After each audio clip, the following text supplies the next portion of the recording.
नमस्कार, मैं हूं बबीता चौधरी और एक बार फिर से आप सभी का स्वागत है मेरे यूट्यूब चैनल पे। आज हम बात करेंगे कि भजनलाल शर्मा की बुधवार को जो कैबिनेट के साथ मीटिंग हुई थी उसमें कौन से बड़े फैसले लिए गए और क्या आपके लिए वो फायदेमंद है या ऐसे ही आपको और नुकसान में दे रहे हैं एनपीएस यूपीएस की तरह। तो इसी को लेकर हम बात करेंगे।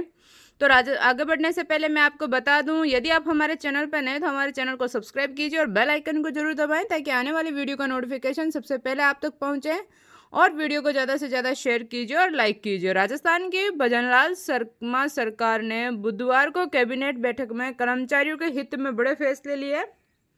कैबिनेट मीटिंग के बाद डिप्टी सीएम प्रेमचंद बेरवा और संसदीय कार्य मंत्री जोगाराम पटेल ने प्रेस वार्ता कर इन फैसलों की जानकारी दी।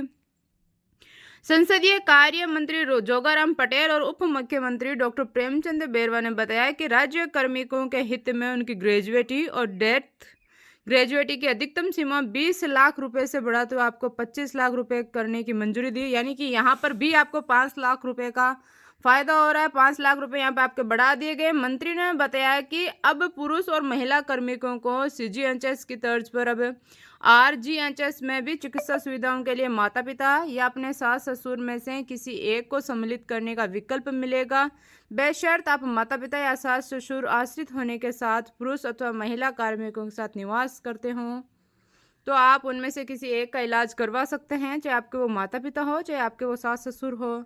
इस संबंध में बजट वर्ष 2025-24-25 की घोषणा की क्रियान्वित करते हुए राजस्थान सिविल सेवा यानी कि चिकित्सा परिचय नियम 2013 के नियम 3(9) में संशोधन किया गया।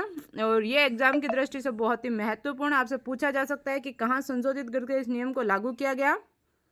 तो केंद्रीय कार्मिकों की तर्ज पर 10 वर्ष तक बढ़ी हुई दर से पारिवारिक पेंशन का लाभ। यानी कि डॉक्टर बेरवा ने बताया कि कार्मिकों की सेवा में रहते हुए मृत्यु होने पर आश्रितों को केंद्रीय कार्मिकों की तरह ही 10 वर्षों तक बढ़ी हुई दर से पारिवारिक पेंशन का लाभ मिल सकेगा। और इन प्रावधानों के लिए राजस्थान सिविल सेवा पेंशन नियम 1996 के नियम 55 एवं 62 में संशोधन की अधिसूचना 1 अप्रैल 2024 से प्रभावी होगी।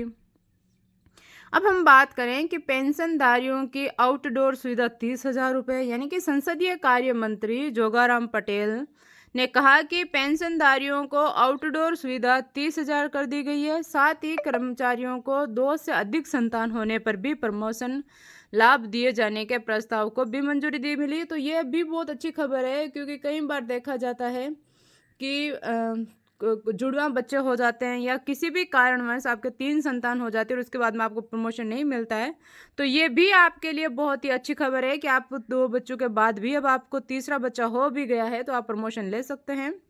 2 बच्चों से अधिक पर भी प्रमोशन मिलेगा। मंत्री ने बताया कि 2002 से जिला न्यायालय ने कर्मचारियों को 2 से ज़्यादा संतान होने पर प्रमोशन का लाभ नहीं मिलता था।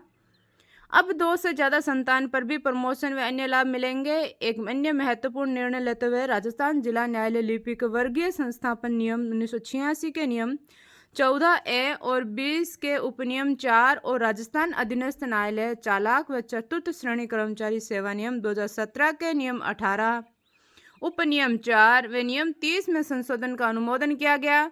और इन संशोधनों से न्यायालयों के उन लिपिक वर्गीय कार्मिकों, चालकों व चतुर्थ श्रेणी कर्मचारियों को राहत मिलेगी जो कि 2 से अधिक संतान होने के कारण पदोन्नति से वंचित हो गए थे। अब उनकी पदोन्नति के लिए उस तारीख से विचार किया जा सकेगा जिसके लिए उनकी पदोन्नति देय की हो गई थी और उन्हें नेशनल वेतन वृद्धि दी जा सकेगी। यानी कि मान लीजिए कि आपका कोई साथी है जो उनका प्रमोशन हो गया था, 2 संतान ही थी और किसी का नहीं हुआ था 3 संतान होने के कारण, तो उनको उसी डे से प्रमोशन की तारीख दी जाएगी और उसी के हिसाब से उनको पेंशन भी दिया जाएगा, यानी कि वेतन भी दिया जाएगा। तो ये भी आपके लिए बहुत ही अच्छी खबर है और आपका मतलब पूरा जो बकाया पहले का पेमेंट है वो भी अब आपके खाते में आएगा। तो सरकार ने कर्मचारियों के हित में लिए फैसले। कैबिनेट मीटिंग के बाद संसदीय कार्य मंत्री जोगाराम पटेल ने कहा कि हमारी सरकार ने कर्मचारी हित में फैसले लिए हैं और आरजीएचएस कर्मचारियों को आउटडोर ट्रीटमेंट की सीमा बढ़ाई गई है। सभी आउटडोर चिकित्सा सीमा 20,000 थी, अब इसे बढ़ाकर 30,000 रुपये कर दिया गया है। अब हम बात करें कि सौर ऊर्जा के उत्पादन में बढ़ावा।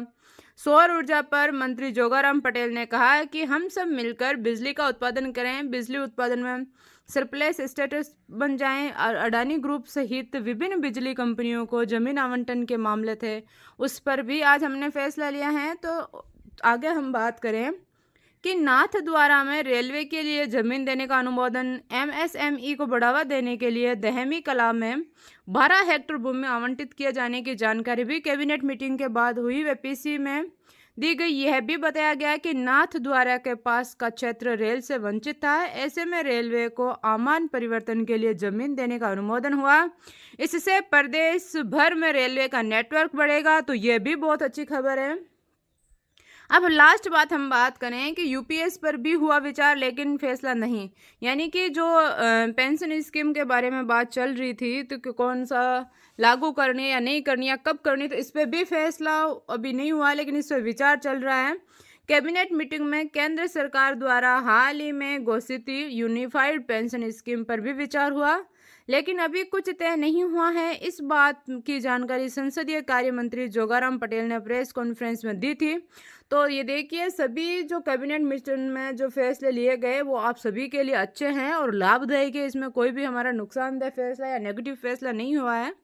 तो और इसी तरीके की वीडियो जानने के लिए हमारे चैनल को सब्सक्राइब कीजिए और बेल आइकन को जरूर दबाएं ताकि आने वाली वीडियो का नोटिफिकेशन सबसे पहले आप तक पहुंचे।